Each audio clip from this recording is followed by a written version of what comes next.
கர்த்தருடைய புதிய நாளை தந்திருக்கிறார். God has given us a good Sunday morning. தேவன் தாம் இந்த நாளை ஆசீர்வதிப்பாராக. May God bless this day today. என்னுடைய பிரசங்க தலைப்பானது, The topic of my message today is சக்கேயுவின் எதிர்பார்ப்பு. Zacchaeus' expectation. Luca 19:3. The book of Luke chapter 19 verse 3.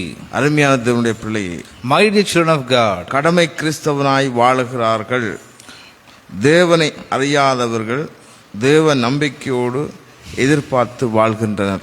those who live their Christian life as a duty, those who do not know God, those who live their life with faith and hope.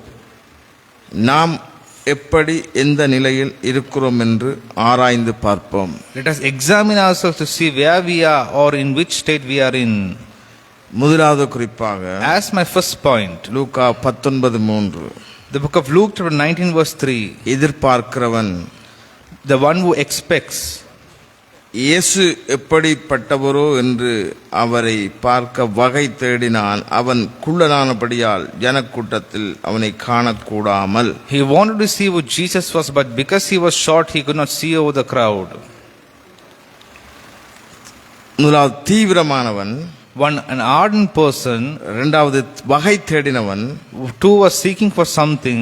மூன்றாவது தன்னை அறிந்து கொண்டவன். Three, the one who knows about oneself. இரண்டாவது குறிப்பாக, As my second point, வழியை அறிந்தவன். the one who knows the way. Luca 19:4. The book of Luke chapter 19 verse 4. அவர் போகும் வழியில் முன்னாக ஓடி அவரை பார்க்கும்படி ஒரு காட்டத்தி மரத்தில் ஏறினான். So he ran ahead and climbed a sycamore fig tree to see him, since Jesus was coming that way.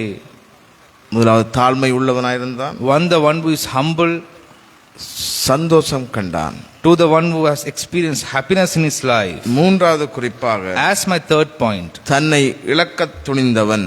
the one who is ready to deny oneself. Luca 19:8. The book of Luke chapter 19 verse 8. சக்கேயு நின்று கர்த்தரை நோக்கி, ஆண்டவரே, என் ஆஸ்திகளை பாதியை ஏழைக்கு கொடுக்கிறேன். நான் ஒருவனிடத்தில் எதையாகிலும் அநியாயமாய் வாங்கினதுண்டானால் நாளத்தனையாய் திருப்பி செலுத்துகிறேன் என்றார். Meanwhile, Zacchaeus stood before the Lord and said, I'll give half my wealth to the poor, Lord, and if I have cheated people on their taxes, I'll give them back 4 times as much. தன்னை உணர்ந்து கொண்டவன், The one who has realized, ஆராய்ந்து பார்த்து ஒப்புக்கொண்டான். the one who has examined oneself. கவனியுங்கள், Listen.